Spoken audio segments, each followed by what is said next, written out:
Okay, let's try this again. Shh. Who? You. Why? I don't know. It's not very nice. Hello, ladies and gentlemen, and welcome to another edition of the Ultra Confusion Thursday Night Hangout. Thursday night!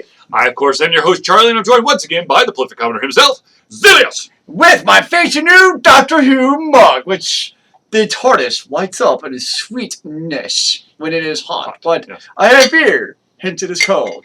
But it was so cool, I had to use it anyways. Ladies and gentlemen, I'd just like to point out real quick that today is Zealeus' birthday, so happy birthday, Zealeus. Woo! Lots of confetti. Where's the confetti? There was supposed to be confetti. There was budget cutbacks, and so the confetti had to be cut out of this. Well, I want my money back. That was part of the plan, man. It was confetti. You didn't put any money in. That's what you think. Okay, so let's get down to business. In 1 second, I just have to pour in my Mountain Dew here. We gotta play the stereotype. It would not be the same if we're not, well, not we, by we I mean Charlie, or doing the do. Because the do must be done. Otherwise, it is an incomplete process from which his synapses of the brains interprets the signals coming from the electrons that vibrate Basically, out of his I head. need to bounce off the walls, so let's bounce off the walls. Well, we could get some padding down here. Maybe that'd help you feel more at home. All right, let's get right into it. Hello, Stinky MILF. MILF? Yeah, MILF, 11. Stinky. I'm not sure how I feel about this. What up? A stinky milk. No. All right, anyway, so let's get right into it. Of course, the big news in the independent video game circles is the fact that Ouya has now been officially purchased by Razer. So when we told people that over this past weekend that it was official, it wasn't official. But there's more! But there's more. Did you see that on top of that, Razer has declared we will pay out to basically these indie developers who did their exclusives on the Ouya? Actually, there's been a retraction of that. Wait, when did this retraction happen? Today. Okay, it was just funny because when the news first came out, everybody was like, dude, Razer doesn't have to do this. This is such good news because it's one of those things where people are like, yeah, Razer doesn't have to do it, but the fact that they're coming out, they're like, dude, we're going to do this. People were actually really excited and pumped about the fact that it looked like Razer was going to make things happen. So basically, here's the story. Ouya, I think it was like Free the Game campaign or something like that. They were going to basically, I think it was like, put up half of what was fundraising. It would have been about $600,000. No, it's $1.25 million. Which half of would have been $600,000. No. It was actually $2.5 million. Half of it was 1.25. Okay. So it was a good chunk of change. Yes, it was a good chunk of change. And of course, everyone was, basically all the developers were left in the cold. Even our wonderful friends at Elysian Shadows, which, by the way, check them out. They're going to be coming out for the PC, the Dreamcast, the iOS, the Android, and I'm guessing still. Oh, did I say Dreamcast? Yeah, yes. Dreamcast, and apparently still, perhaps maybe the Ouya. I don't even know. Nobody knows. Who knows? But anyways, So it came out, Razer's like, oh, yeah, we're going to foot the bill. But apparently they're not going to foot the entire bill. Like, they're going to try to help out those developers who were left out in the cold. The cold. But the logistics behind it is not absolutely 100% there. Interesting. Yeah, so who knows what's going to happen. But Razer has picked up the Ouya. There has been a rumor that that Razer is making an Ouya 2.0. That would not surprise me in the least. Is that kind of why they did this, so they could build on the platform? One would think. No, I would think. The vast majority of people are saying that the reason why Razer was so adamant about getting or basically buying out Ouya was because of the game library. Yeah, but I still think that I could see another iteration of the Ouya, because there's definitely room for improvement on the Ouya. Yes. The one thing I would like to see the Ouya, for me, is, okay, one of the things that Ultra Confusion likes about the Ouya is it's a portable device. You can bring it anywhere. Absolutely. And with most games, which is fine, you can buy games. Yay, I'm buying games. The problem that we run into is you take the Ouya off the Wi-Fi network. If there's no internet for your Ouya, vast majority of the games do go in demo mode. and that is extremely frustrating. Which we definitely showcased at this past convention. And that's really frustrating to me because you have this awesomely mobile device, and that's one of the selling points is how movable it is. It's not big. You can bring it anywhere. But then when you make it super mobile and you bring it in different random places, you're going to lose your game library potentially. So that's a frustrating thing to me that it's the always on DRM is basically what it comes down to. And that's just a frustrating cause and effect of always on DRM effect is you lose Wi-Fi. Guess what? You lose the full purchasing of your games, and you're back to the demo mode, which to me is extremely frustrating. Well, to be honest with you, the vast majority of game systems out there, with the exception of Steam, because Steam does have the offline mode, but the vast majority of games have some kind of factor of being online. I'm just, it doesn't make it any less frustrating. It doesn't change the fact that it's BS. Absolutely. It doesn't make it any less frustrating, but at least you get to play your game. Whereas, if you're on like the Xbox One, I believe that there are certain, or hell, some of the PC games, you lose your internet connection, you're SOL. You cannot play it at all, even if it's a single player game. Touche. Yeah, so it's Diablo 3. So all around it's kind of annoying. Absolutely. So, but as we've talked many times, it's the world that we're moving towards. It's more on DRM. Yeah. No. All right. So there's been a little bit, or I wouldn't say a little bit, but there's been a shit ton of focus on a certain event that occurred this past week that Zealeus and I were at. There was an event this weekend. Yes. Huh. This past weekend, not this weekend. Was I there? Yes. Weird. I remember seeing mold. I'm worrying that it killed my brain cells, and I don't know what you refer to. So, of course, the topic the event we were talking about is MonsterCon 2015. Now, I have written up a lengthy, rambling 8-point expose. Yeah, 8-point expose that you can find on both the MonsterCon website and, of course, on AlterConfusion.com. Well, it's not really the MonsterCon website; it's their Facebook. Fine, it's the Which, Facebook by page. the way, you have to find by searching like comics and games MonsterCons. Just searching MonsterCon. Comics and toys. Comics and toys. Just searching MonsterCon may or may not get there. It's kind of frustrating, actually. Yes. The other component is that Zealeus and I, after Saturday, Yes. After the worst Applebee's experience of my life, we'll talk about Applebee's in a second. We decided to sit down and we did a breakdown review of the convention, and I have since edited it, given you a quick look at the watch to tell you that it is the middle of the day for this convention, and then of course I did a walkthrough at the end of the review. Ah, yes, indeed. So of course, if you're interested in finding out more about MonsterCon 2015. You can hit us up at the website. Of course, look at our YouTube video. There's plenty of traffic going through both or either with that. Now let's talk about Applebee's real quick. This is I don't even know where to start. I mean, that was a bad experience. But then, of course, I was so exhausted that I came at it like, I don't give a shit. Well, let's count the number of things that went wrong. Yeah. One, we never got silverware. Yep. We asked the the food runner to get it to us. He never came. She's like, okay, ran away. So I went up and got him. Life goes on. Charlie got what was the worst looking wrap that was undercooked I've ever seen in my life. It was a wrap. It wasn't even wrapped. It looked like a taco with unmelted cheese. It really looked like a soft shell taco, actually, now that I think about it. Yep. I asked, so one of the things that looked good is like, ooh, barbecue fries. Now, I don't know about you, ladies and gentlemen, but you hear barbecue fries, I'm thinking like barbecue sauce or something, because that's not what you get with barbecue. So we get our food, we get our fries. I'm like, this is interesting. Our fries look identical.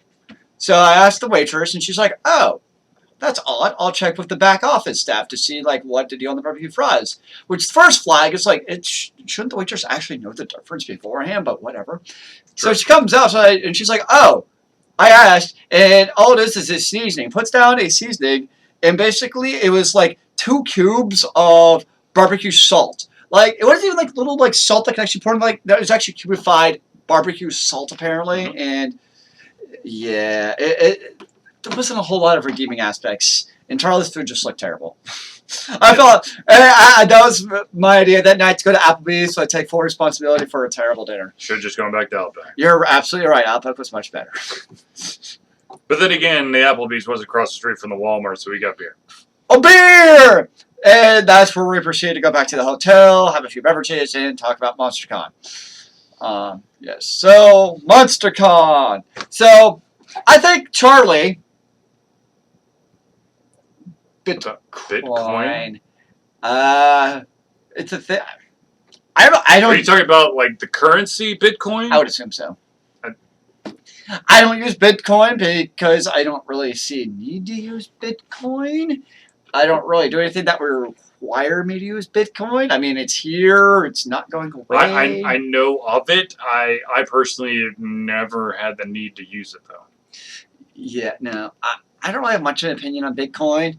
I mean, I thought once time getting a bunch of ATI graphics cards, build a little server farm, make myself some Bitcoins, make some money on the side. But then your electricity costs more than the Bitcoins you actually trade. Mm-hmm. So, yeah. That's why you set it up at your office. Ooh, touche. I could use the server room. I like it. They won't notice. No! Well, I can pick up a little office room that nobody actually goes in. Mm-hmm. No, I just need to get purchasing powers for my boss. That would be the trifecta. Indeed. So we were at MonsterCon, and I don't think I had quite the terribly negative outlook that other people did for MonsterCon. But I think also from my perspective, because I wasn't actually we were trying to sell our website and getting people to go to our website, but we also weren't selling actual physical goods that we had to make a profit off of. Mm-hmm. And the reason I mention is because the overall, which I'm sure we'll get to, the overall perception of MonsterCon was it was a shit show. That's basically the overall perception. There's no other nice way to put it. Is the overwhelming feedback was this was a terrible convention for various number of reasons.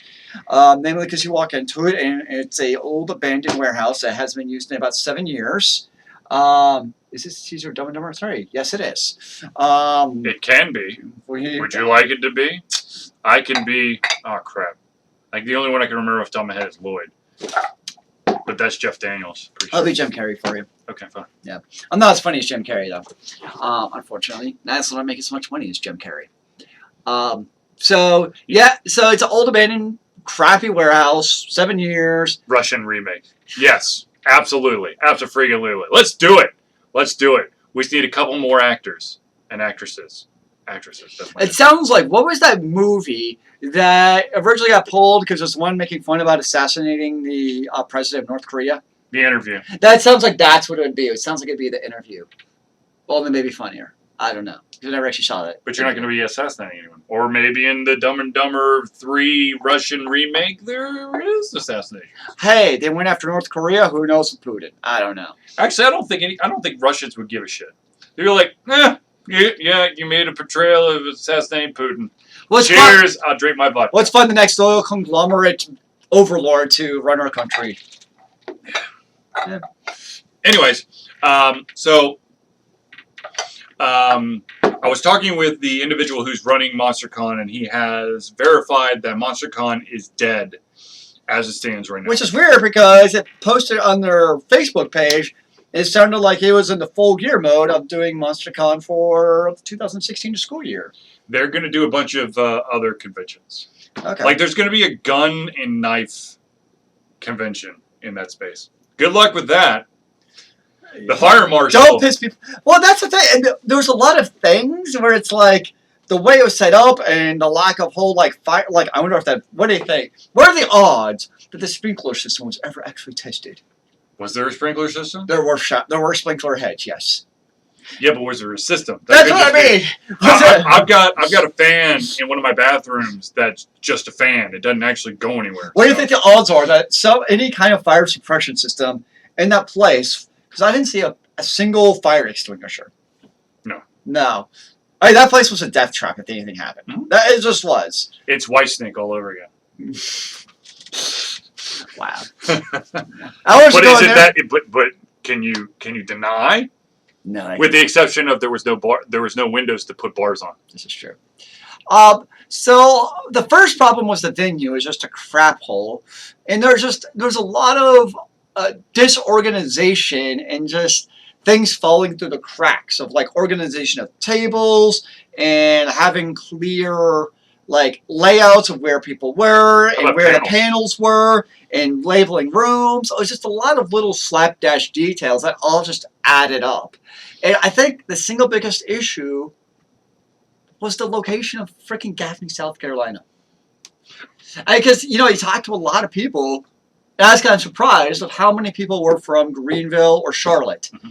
And that's basically almost 90% of the attendees. Yeah, and they were all like, yeah, it was so convenient last year with the location. Yeah. And then with the location changed to Gaffney, everybody was like, fuck it, who cares? And that was kind of the feeling I got, at least, is that, yes, once you arrived there, you realized how much the location sucked. But the fact it was in Gaffney seemed to drive a lot of people away in the first place. Right, and there was a lot of vendors that canceled at the last minute, a lot of panelists who canceled at the last minute, and then the guy who was running the convention on Sunday decided to cancel all the panels. And it did help when you had vendors leaving early on Saturday. I'm not talking, 5, 6 o'clock. I'm thinking like 3 or 4 in the afternoon. Noon. Like leaving early, like, wow, this is crazy. So it was just kind of a cascade of events that just were like, wow. So, if you are in the Atlanta area and you want to go to a small convention that you know is going to be a small convention, but it is basically, okay, so here's the deal. Conventions are perceived well when individuals, convention goers, understand to the full extent of what kind of convention they're going to. So we are going to go to a convention called AndoCon in 2 weeks. Is it really 2 weeks? Yeah, I guess it's about 2 weeks. AndoCon's happening is the 15th and 16th of August. Yeah. It's mainly a board game and card game convention with a couple of panels on the side, okay? And there's also going to be a lot of pencil and paper RPGs. You are not going to see, it's not panel driven, it's not humongous, you're not going to see humongous stars there, but you're going to see a couple of... We're going to be there, we're stars. Yeah. Charlie's a rock star in the community. Sure, in some circles. Well, your own circle, that's got to count for something. This one right here. It's a mighty big circle you got there. All right, fine. This one right here. There you go. But anyways, AndoCon's happening. Then, of course, if you're in the Atlanta area, go to the Georgia Game Developer Association website. They have an industry convention happening in the beginning of October called Siege. I hear there's another convention in August. Okay, fine. There's DragonCon also happening in Atlanta. But for those of you who can make it, kudos to you. I will not be at DragonCon. Oh, sad day. Zealeus will be there, decked from head to toe in Ultra Confusion gear, so go mug him. I mean, greet him. Yes. We will see about that. I must wear my cat shirt. Yes. Sure. Okay. I can put the Ultra Confusion logo on the back of that one. There you go. Yeah. Okay, so for some of you out there, you might remember a game called Tormentum. Tormentum was a game created by Ono Studios, and that's OHNOO Studios. It's a point-click adventure, 2D. Kind of had those. I can never remember the name of the artist, but the artist that basically was the brainchild behind like the alien design. Okay. I can't remember his name, but it basically has that feel to it. Okay, well they've come out with a new game. It's currently being kickstarted. I know. I'm as hesitant as the next person to talk about a Kickstarter game, but this company I have already played one of their games, so I believe that it's probably going to be solid. You're hesitant to talk about Kickstarter games? When individuals come to me and say, "Hey, talk about my Kickstarter project," that's when I'm hesitant. Okay. This one is called. I'm going to butcher the hell of it. It's TSIOQUE. Sock to sock. Sequoia? Sequoia? I don't know. To Sequoia. Anyways, it sounds Russian actually. So this is a 2D point-and-click adventure where you'll play the part of a young princess who has been left behind in a castle so that her mother, the queen, can fight a battle to basically end all battles. No. Of course, once the queen is gone, an evil wizard takes control of the castle, and it's up to you to try to win back the castle and stop the wizard's fiendish plot. Of course, there's some humor, some all of the animations and all the backgrounds, they are hand drawn, which is pretty damn impressive. Interesting. So if you want to, definitely check it out. I've got the link on Alter Confusion. It's the first story at the top of the line right now. There you go. If you're watching the video of this and not it live, then it's possibly not the #1 story, but just keep an eye on it. So there's a couple other games I want to talk about real quick. The first one that I can finally officially say is out on the iOS and Android. That, of course, is Gabriel Knight 20th Anniversary Sins of the Father. Of course, that was on the PC, and of course, I never reviewed the PC one because the game broke within... Okay, so there's, from my understanding, the way that this game is broken down, it's got 7 different days. Okay? You got to do a bunch of stuff to advance the day. Well, apparently after day 3, there was like some kind of like crash bug, cannot advance the game, and I ran into it. And I got frustrated, and I might have thrown a mouse or a keyboard or punched a wall. Who knows? Who can even remember? Is that why I got a new keyboard? That's the same keyboard. It Really? works. I don't know. Looks like it's had a few keys replaced. Anyways, so I never actually played through that one. Now, of course, I have it on the Android device, and I'm going to be playing that as well. Don't break your Android. Don't use it as like a frisbee. No. The other game that I need to talk about is Warhammer Arcane Magic, which, of course, is set in the Warhammer universe, not 40K. We're talking, you know, like the orcs and goblins and magic and wizards and stuff. The Era of Witch Hunter, Mythalis. It's a good book. Mythalis Witch Hunter. Yeah, really? Yeah. It's a good book. I recommend it. I get scared. I'm going to be honest with you guys. I get scared of the Warhammer books because when I pick it up, like, what's considered short is like this thick. Oh, all of them are bloody. Well, here's the catch with Warhammer. All of their books, like, yes, it might be like the bloody omnibus, but it's like 4 books in like one compacted version, basically. So yes, all their stuff, because like all their series are like 18 books long. There's not a short Warhammer series. It just doesn't happen. But that's why it looks so long. Because like, for instance, I have read Gordtrek and Felix. And the book is, I mean, it's like 1,200 pages, but I've been reading over the last, like, 2 years. Oh, my God. Well, no, because it's, like, 4 different books. Okay, so you're taking a break. Exactly. So I'll read, like, the first book, which is 300 pages. Like, okay, that was fun. Take a break, come back a couple months later and read it more. So, yes, the omnibuses are, like, freaking Bibles, but you can definitely break it up into chunks of time because you read, like, one book at a time, and it's very doable. Okay. Because... they're broken into omnibuses, but they're not really, I mean, they're obviously cohesive. It's a story. Right. But you're not really going to, you'll be fine if you break up even within the omnibuses. I like Warhammer. It's fun reads. It's not really deep or complex. It's mostly pretty straightforward stuff. I will say that. So I started playing a game that I totally forgot about, and I got a reminder today that, hey, you still have an active account. Well, kind of active. And that, of course, is Card Hunters. Ooh, that's one I haven't heard in a while. Yeah, so it's like, how do you describe it? It's like Dungeons & Dragons with, like... cards. Like magic cards, kind of? Yeah, you get cards that you play in the fields. Yeah, it's your cards are your movement, your protection, and your attacks. But it's randomized through the cards in the decks that you have built. Right, and you build your deck through the equipment that you're wearing, your swords, your accessories, your armor, your boots, your helmet, your shield, that kind of stuff. And it's still as fun as I remember. I'm going to be totally honest with you. It's a lot of fun.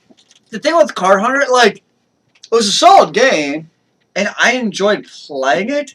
But the thing is it's not something that caught my attention for the long term.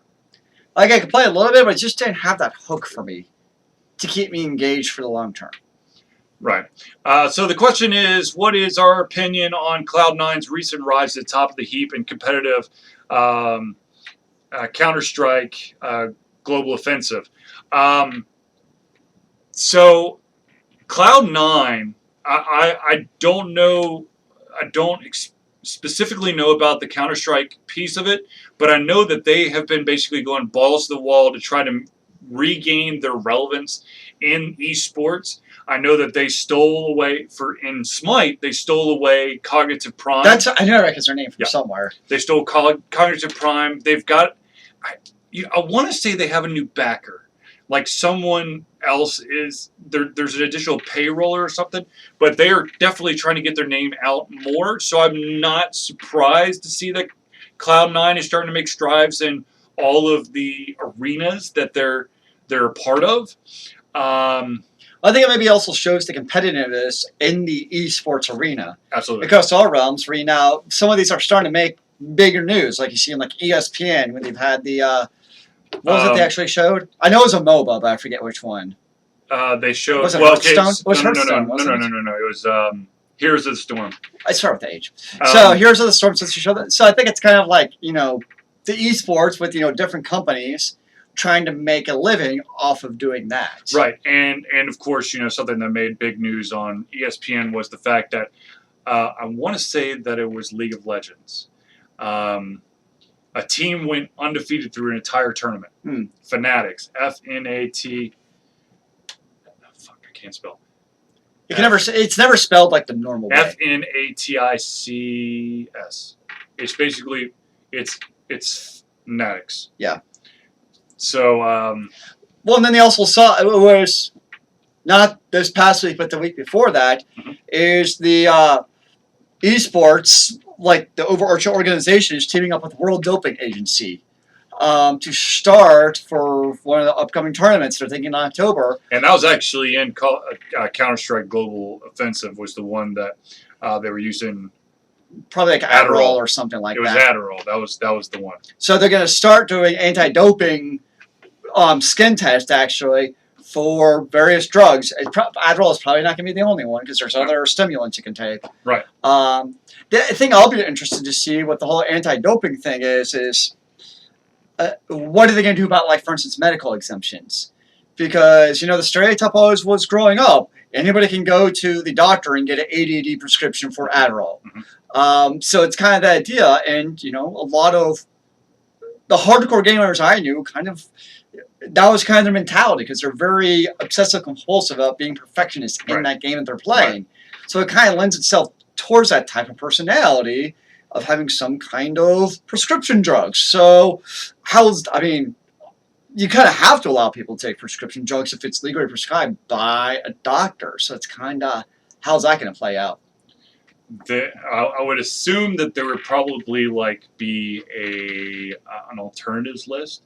I'm not exactly sure, but I do find it interesting that they are trying to do this anti-doping movement in esports right now. And to be honest with you, I know a lot of people are like, well, what the shit? I mean, they're just clicking on the mouse and pushing the buttons. But the fact of the matter is, esports is starting to rise, and it's starting to rise really quick because ESPN's actually starting to push it. So you've already got all these professional sports organizations that have been just bashed by cheating scandals and drug-related stuff.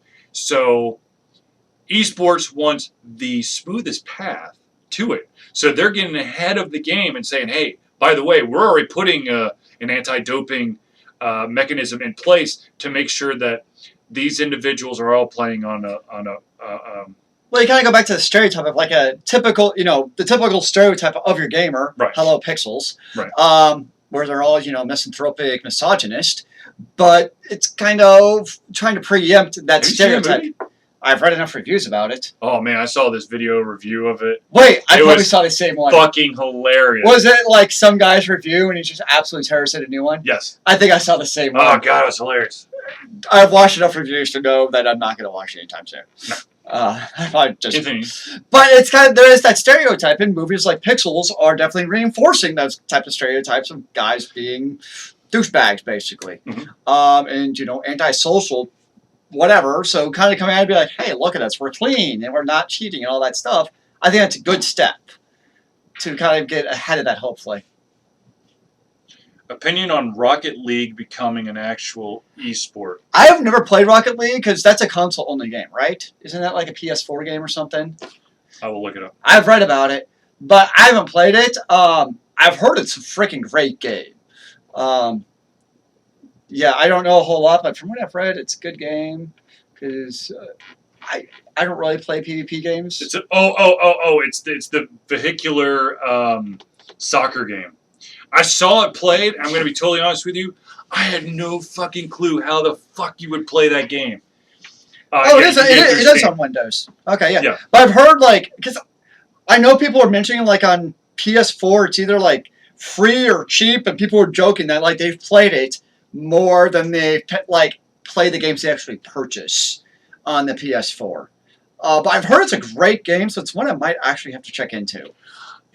To be honest with you, it definitely has that competitive. It has that competitive element to it. So, anything where you have a winning team and a losing team, and some kind of struggle throughout a specific amount of time or points that you have to acquire. I mean, that can potentially be an esport. The thing I'd be kind of curious about, though, because you look at the other esports, particularly MOBAs, their esport competitions, I mean, it's a very defined type of competition. You have conquest maps.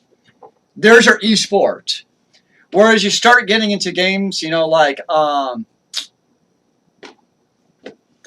my blank, like Rocket League, and now you probably have various types of maps and types of death matches and types of competitions. It's not quite as cut and dry with those type of competitions as with the MOBA, which is extremely straightforward. So as of July 17th, there were 4 million people playing this game. Yeah, I've heard it's a great game. I'm sorry.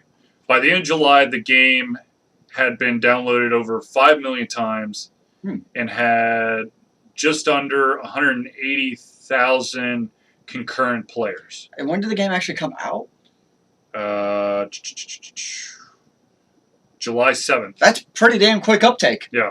So, they're doing something right. Ride that pony. I mean, really.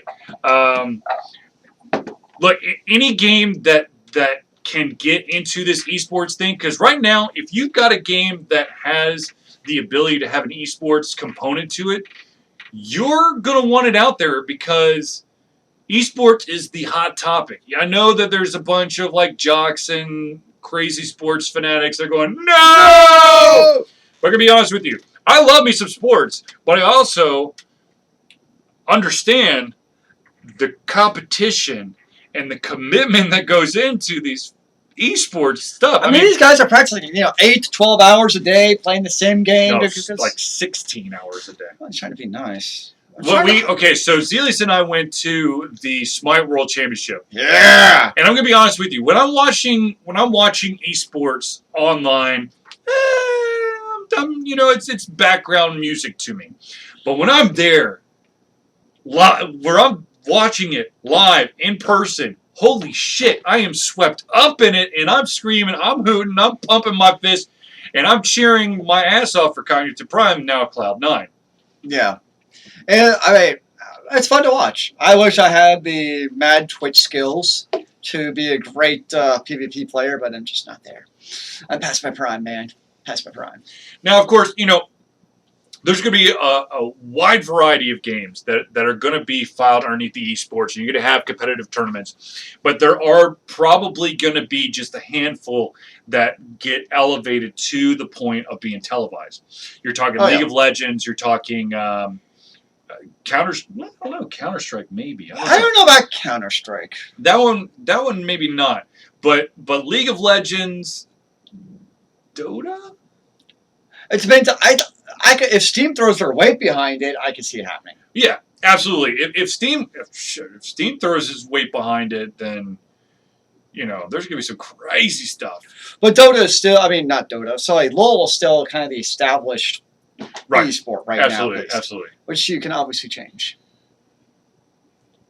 Counter-Strike is the best FPS esport, and it's cool how one cannot know the game but relate immediately and understand what's going on, unlike the MOBAs.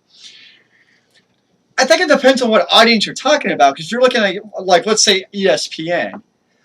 I think it's much easier to actually follow what's going on a MOBA because you have that overall map of watching, whereas Counter-Strike is that first-person view of watching the combat. You're going between the different characters, be like, no scope, sniper rifle, yeah! Whereas in MOBA, you can see what's going on in a top-down view. Well, to be honest with you, I think that any game can excel if you have the right commentators who are able to translate what individuals are actually seeing. That's why I'm going to go to I'm going to use the example of just football, college football or professional football, whatever. You have some commentators that you literally want to just dig your eyes out with a rusty spoon. Very true. Because, dear Jesus. But at the same time, there are those who actually make you feel like you understand what's going on better. One of the biggest issues that I heard, I didn't see much of Heroes of the Storm when they did a competition on ESPN2. Mm-hmm. But the one thing that was like the negative criticism, besides the jocks going, "What the fuck is this doing on TV?" Was that those who are actually interested were like, "I didn't really completely understand what's going on. It seemed cool though." So if you could just bridge that gap, the more that you're able to convey and point out about what individuals are watching, the further the viewer can get engrossed into the game, which then allows for retention rate. The one other issue I could see potentially with Counter-Strike being specifically something like Counter-Strike, an FPS, being shown like on a television show like ESPN, is that it is a first-person shooter, and a lot of parents still hate the idea of first-person shooters. From a moral standpoint, I still hear it all the time in school. Oh, my little Johnny's never going to play a first-person shooter because it promotes violence. I don't prescribe to that idea that it promotes violence for a number of reasons. You still have a lot of perception in the public that those first-person shooters are going to cause violence in our community. Because it's promoting violence through shooting people. So that's a potential, I think, when you're looking for the ESPN standpoint, why they could be hesitant to potentially show a first-person shooter like Counter-Strike. To basically fucking white people ruining everything. I think just to take your point, take it a step further. I think the reason why you'll see more MOBAs being readily available on TV over Counter-Strike is that it's not realistic. Exactly. You've got in Counter-Strike you're shooting human beings, and LoL and Dota and Smite, whatever, you're fighting a fictitious elf or god or goddess or serpent or demon or something that people can understand. This isn't reality. Exactly, I agree. And I also think from a playing standpoint, MOBAs are easier to pick up than Counter-Strike. That's just me. Yes. But then again, in any game that's online, you just have to watch out for the douchebags. It's any video game, indeed, sir, indeed. Sometimes when you are, first time you ever pick up a game, you could be scarred for life and never play it again when you have a bunch of people going, "You fucking dude, what the fuck do you think you're doing? You don't know anything." You're like, "Yeah, I don't."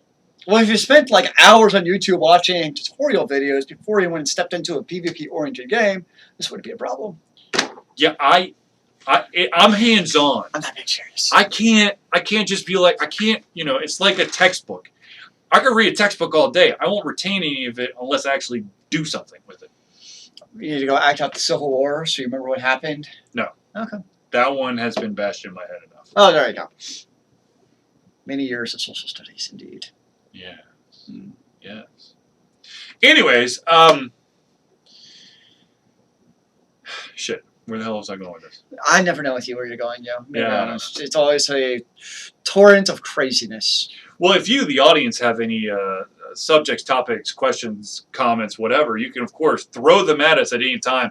and we will derail any of our random banter to answer or to chat about said topics. We do derail often and regularly. We like to derail. It's usually his fault. From our script, so bring it! Well, I never actually see a script, so to me it's all ad-libbing. What games do you guys play? Oh, this is going to be fun. Zealeus? I'm right now playing Final Fantasy XIV and Realm Reborn. Heaven's Sword. Yeah. I'm still working on the main quest line. So, real quick before I answer that question, the other question was, what was the main topics of our show?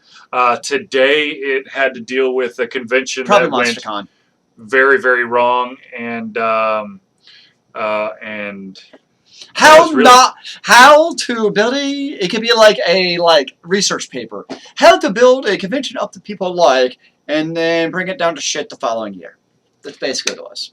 How to set expectations for a convention. Yes. And then destroy.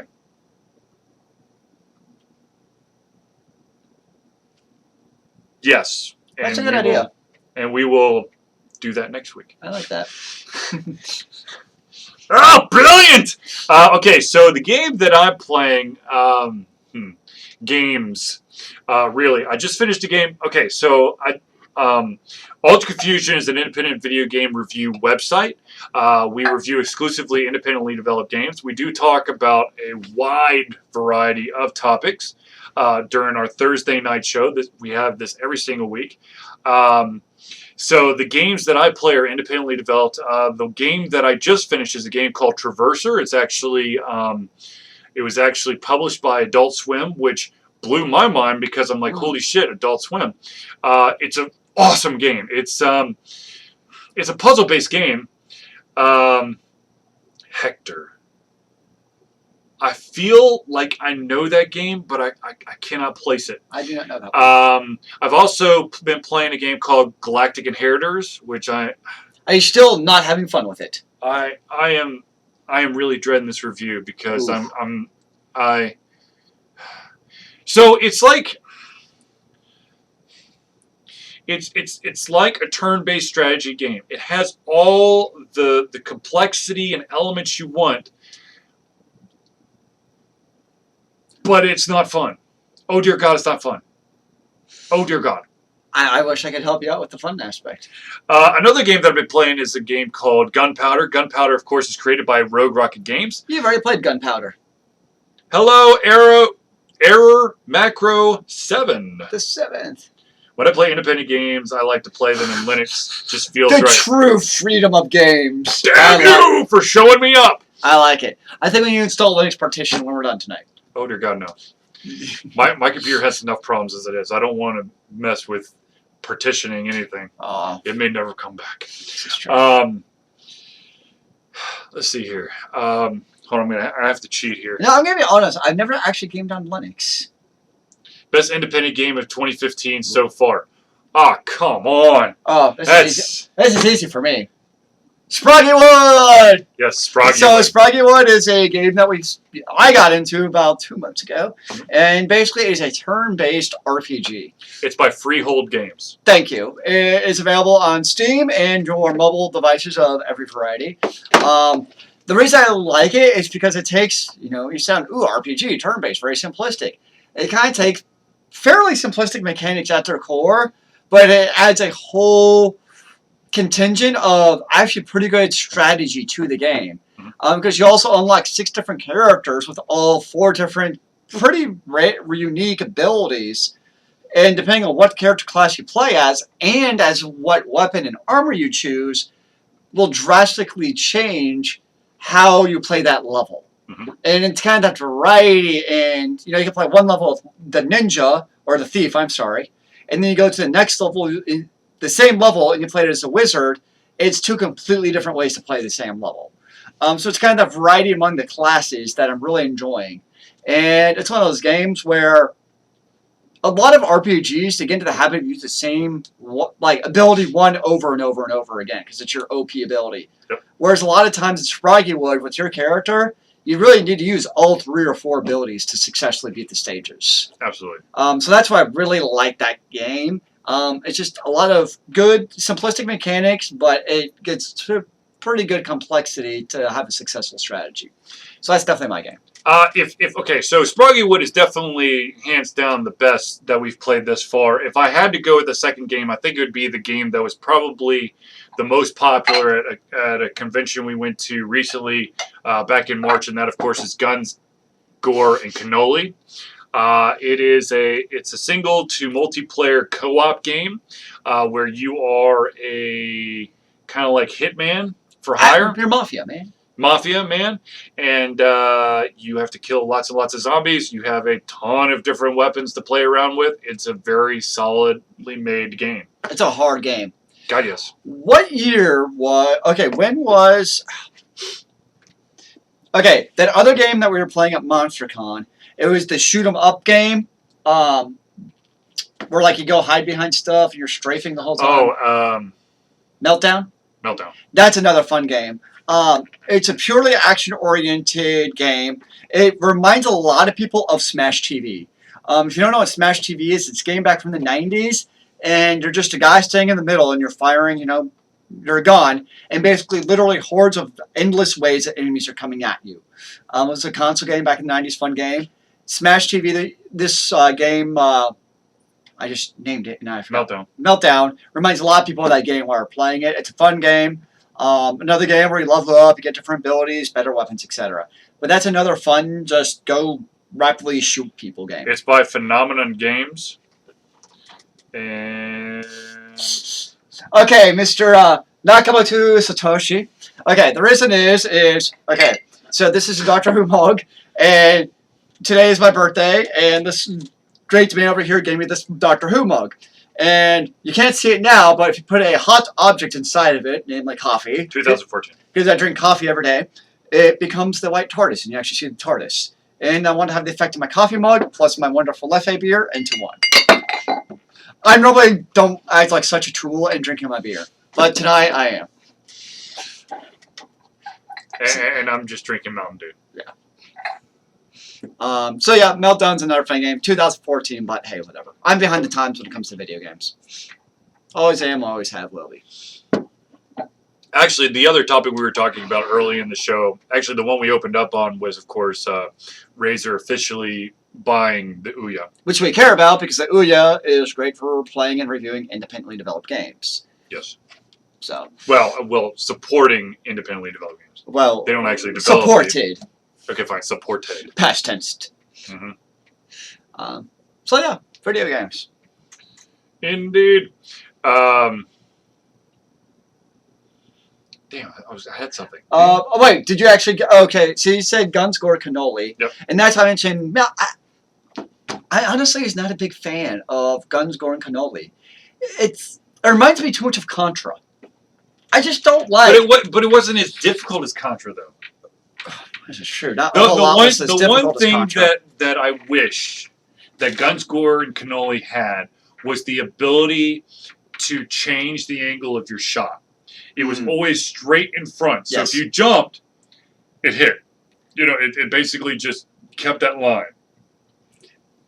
Well, thank you. I get that every once in a while. So my solid reasoning doesn't always happen.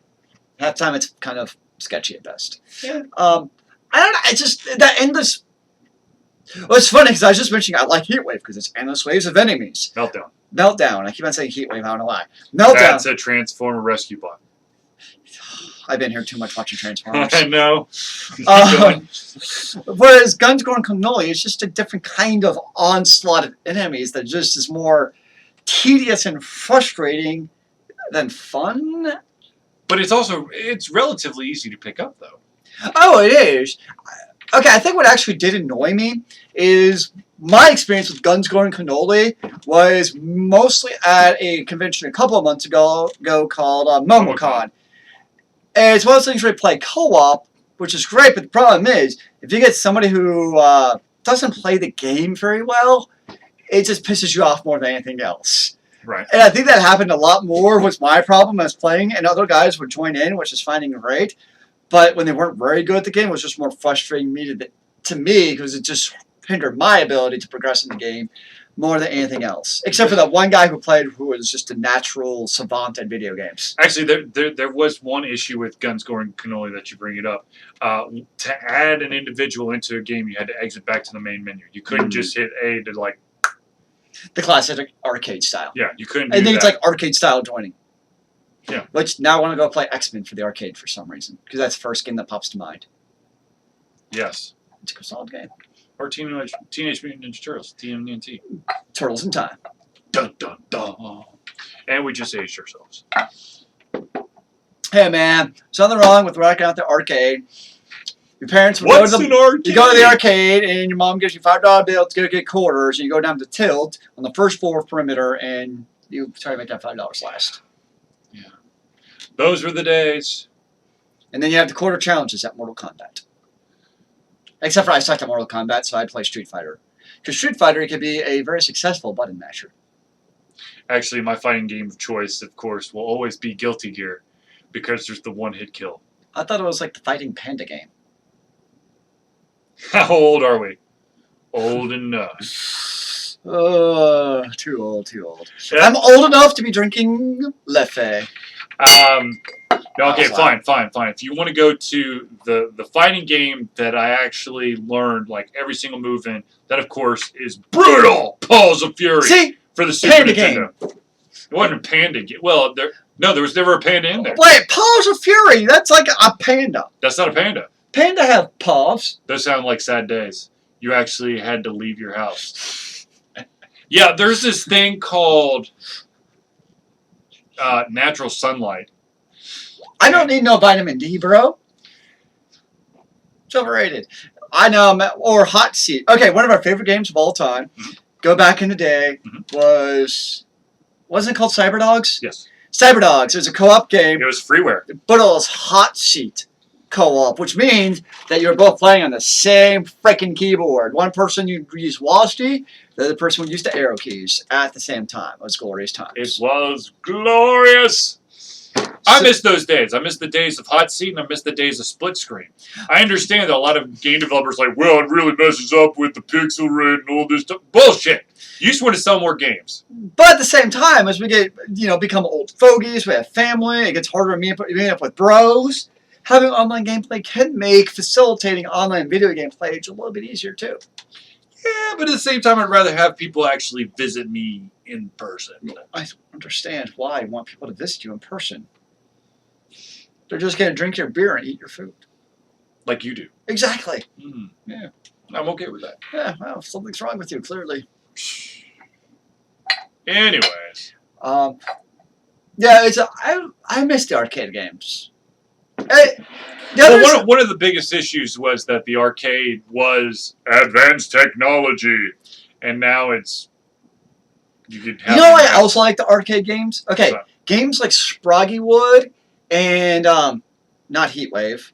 Meltdown. Thank you. Mm-hmm. Is that the relatively easy mechanics to pick up? Mm-hmm. I mean, you can play, and within 5 minutes, you've basically mastered the mechanics of the game. Right. And arcade games were the same exact premise. You put your quarter in that arcade. You don't have online tutorials of, dialogue on how to play the game. You just put the quarter in and you move the joystick and you figured it out. It usually within the first quarter, by golly, you knew how to play the game because the button said jump and attack. Whereas, I kind of like that simplistic aspect of the arcade games that could become more complex as you got further into the game. So I think that's part of what I miss about those arcade games. So it's just straightforward, lack of plot. Make a joke about Zealeus and how you hate plot in video games. Zealeus does not like to read. Exactly. You don't have to read in arcades. So it's a beautiful thing. Which is humorous because he likes to play MMOs. But what he does in MMOs is, they get the whole story of why he has to go collect 5 different beaver pelt furs over 20-minute walk. Zealeus is going, nope, skip. And I just look at my quest log. And then he looks at the map and goes, oh, okay, the indicator says go this way. Pretty much. And I like to raid, and in raiding, you don't actually have to read anything. You just have to watch videos on YouTube, which doesn't require reading. So it works.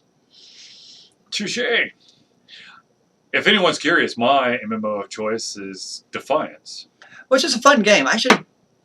If I were playing FF14, I would probably actually go back and pick up Defiance because it was a fun game to play. I love the fact that I could solo through the entire thing. Oh, I'm an anti-social MMOer. I don't like to talk to people. I'm like, I don't. I've been burned by too many douchebags. Too many 12-year-olds who think that because they're online they can cuss like sailors. what's wrong with doing that? Because they spend too much time cussing like sailors and not doing shit in the game. Now you sound like an old man with a stick. Get on fire line! Yeah, I've been saying that for a while now. I know, it's sad. We're dating ourselves again. I know. So I did finish a great book, totally off topic. But I finished a great book this week called Ready Player One.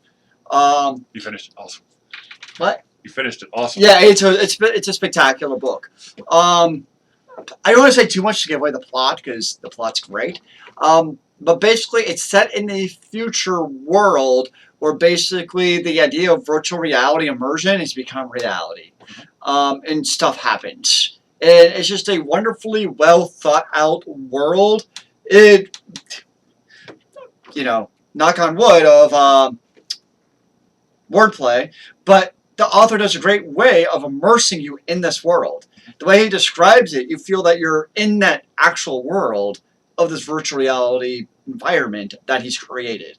Called Oasis. Called Oasis. Notice I like it too is because, you read futuristic books and it's so far away or so far in the past, depending on how you look at it. Mm-hmm. But this one, it's like, you read it, it's like, wow, this could be right around the corner.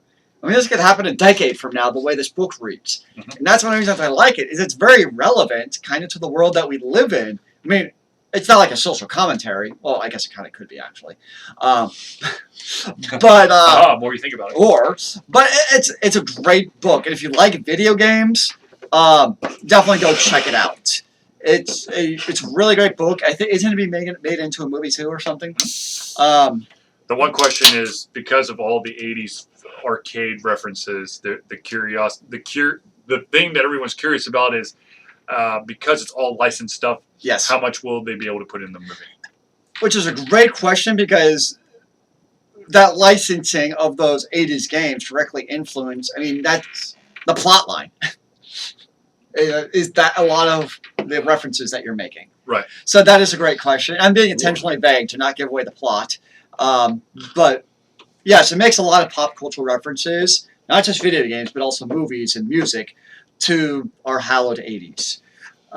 So yes, it's a great book. Even if you don't really know much about the 80s, it doesn't really matter because the author does a good way of explaining to you what's going on with these pop cultural references.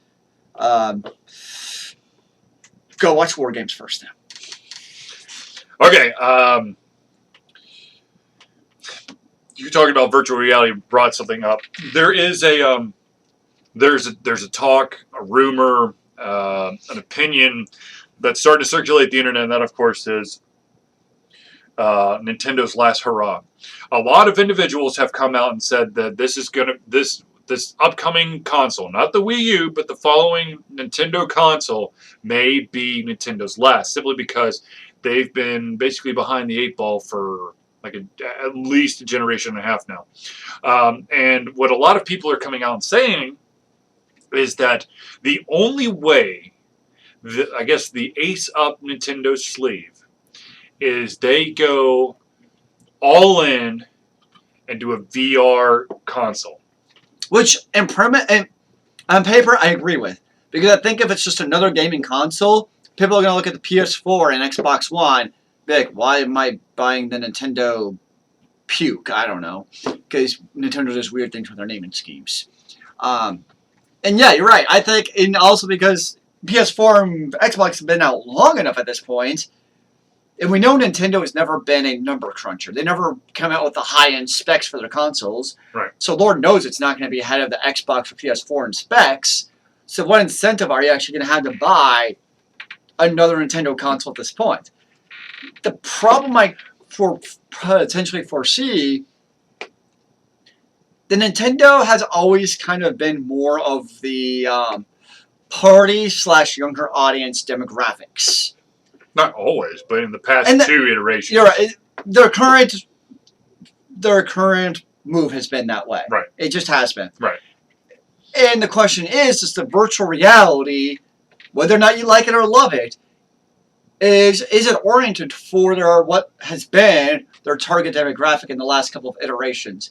Does the virtual reality world lend itself to the parties and to the young kids?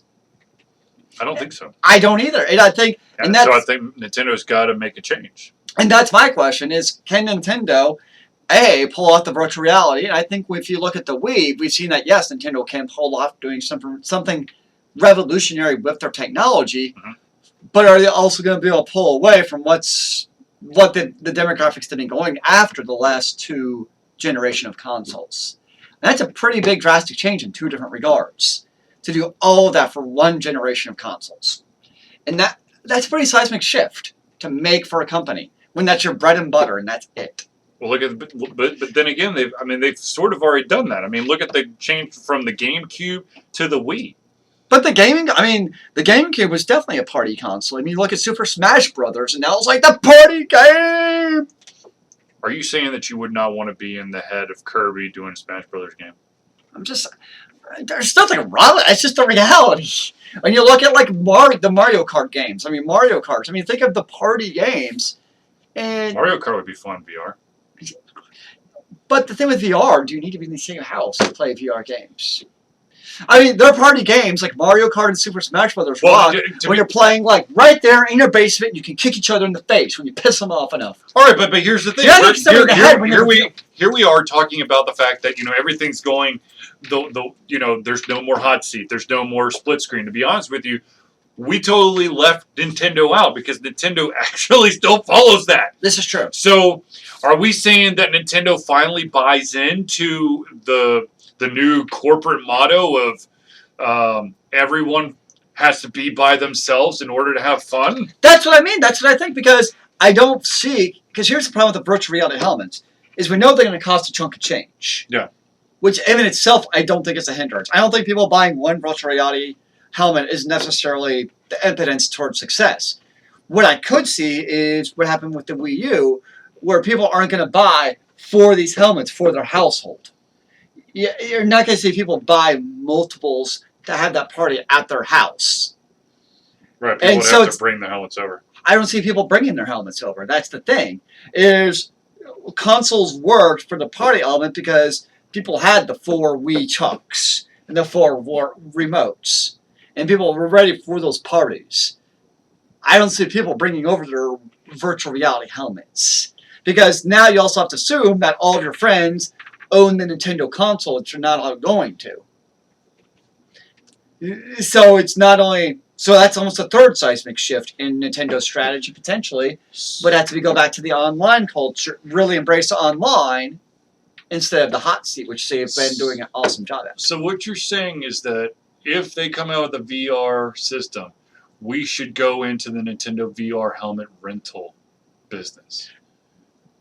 All right, we got to cut the podcast. We don't give away our business secrets, ladies and gentlemen. We just figured it out. All right, but I just don't see... Maybe this is a cynic and pessimist in me. I just don't see the VR helmet being a party house thing like we saw with previous consoles. My one issue with Nintendo potentially going the VR helmet route simply stems from here when the Wii U came out. You have you've got the controllers that you can from the Wii that you can use the Wii U, and then of course there's the Wii pads, which are basic. I know. Sorry, I'm immature, but it's the worst thing ever. I know. Okay, you got the Wii pads, and everyone's going, "Oh my God!" Who named it that? No. Legend of Zelda, 4 swords, 4 Wii pads, 1 system. It's gonna rock. And then Nintendo's like, "Oh yeah, by the way, you can only have 1 Wii pad. Potentially, maybe down the road, you can have 2 per system." So my question is, if they go the VR helmet route, will they allow for multiple helmets to be on the system? Because that is a game changer. It would have to be able to be able to process at least 4 helmets. One would think. You would think, but at the same time, to process that kind of information, that's a beefy system. Exactly. So that's kind of goes against the Nintendo way of life as of right now. Then again, maybe Nintendo throws everything they've got into one big pile to just, kind of Because the thing I'm hoping for see what is happens. if there's a company who can make a VR helmet fun to play. Yeah. That's the key. Not a corporate shill for my social media check-in at the local grocery store with my VR helmet on, but actually fun games to play. I think Nintendo is the company to do it. And that's why I'm hoping they go balls to the walls with the VR helmets. Because I think they can make it... They can really step up the game. I mean, hell, they might go under from making it happen. But I think that... Look, I'm gonna be honest with you. Nintendo is going under as it is. But as, I think as a console. But they're one company who could really also, I think, force other companies to step up their game. Right. Well, absolutely. I mean, look at what happened with the Wii. Exactly. And then you have, magically enough, you have the Nintendo Microsoft Kinect and the PlayStation Lollipops. I did PlayStation moves. No. The magic glowy bouncy balls. It's on like a a rave house in your basement. So I almost got those for Christmas one year. Did you tell them to return it for you? No. I asked for it. Oh. That was when Ultra Confusion was dumb enough to think that they could be AAA title reviewers. And then my dad decided that my dad misunderstood and ended up buying me a Kinect. I was like, Dad, I already have a Kinect. Thanks. And so he brought it back, and then I think he just gave me like the money. And then I was like, I really don't want those bouncy balls. Well, they're not just as well. Yeah. Yeah, whatever. Because all I use my PlayStation 3 for is Blu-ray. Yeah. My Xbox is still in the box. Speaking of which, what the fuck, Microsoft? Xbox One Blu-ray player bullshit. What? You gotta, put the Blu-ray disc in just perfectly. After the first time watching it, you gotta put it in just perfectly for it to play again. Otherwise it goes, nope, unreadable. No, something's wrong. What is it with the Xbox and having hardware defects in their hardware of Xbox? I mean, you had the Red Ring of Death. You had the potential scratching disc of doom class action lawsuit that's going on. Here's the conspiracy theory. You ready for this? You ready for the conspiracy theory? I'm ready. Hey. The Xboxes are made in China. That's not a conspiracy. Hold on. They're friends with Japan. Sony is from Japan. So Sony gives the Chinese manufacturers a little extra money on the side to create these defects that then make Microsoft look stupid. Okay, except for one faulty detail. What? That the Red Ring of Death was not a manufacturing defect, it was a clear engineering defect. Who's to say that the heatsink was the proper one? All of the tests that happened afterwards? No, the heatsink was the reason why you were getting the Red Ring of Death. Well, okay. Maybe right. I don't know. I'm just saying, you want to go conspiracy. That's the conspiracy. Sony was basically, after they shot themselves in the foot 37 bajillion times in a row by all their dumb shit, they're like, oh, let's make Microsoft suffer a little. Ha ha ha! We'll make defects in their system. Whatever, yo. I'm just saying. Okay. I'm just saying. All right. It's about that time. Ladies and gentlemen, unfortunately, we have come to the end of our show. So I'd like to thank all the individuals who stopped by and gave us some wonderful input into our show through the chat window on twitch.tv/alteredconfusion. If you, of course, want to be part of the audience, all you got to do is every Thursday at 8 p.m. Eastern Time, sign into Twitch, and you, too, can add to the conversation. If you cannot make the video, you, of course, can leave a comment, or question, comment, concern, or criticism for us, the Altered Confusion cast, either through alteredconfusion.com, the YouTube channel, our Facebook page, and, of course, our Twitter feed, which is Altered Confusio. That's Altered Confusion without the N. So until next time, thank you for tuning in, and we will see you soon. Remember, kids, keep on gaming in the free world. Amen to that, brother.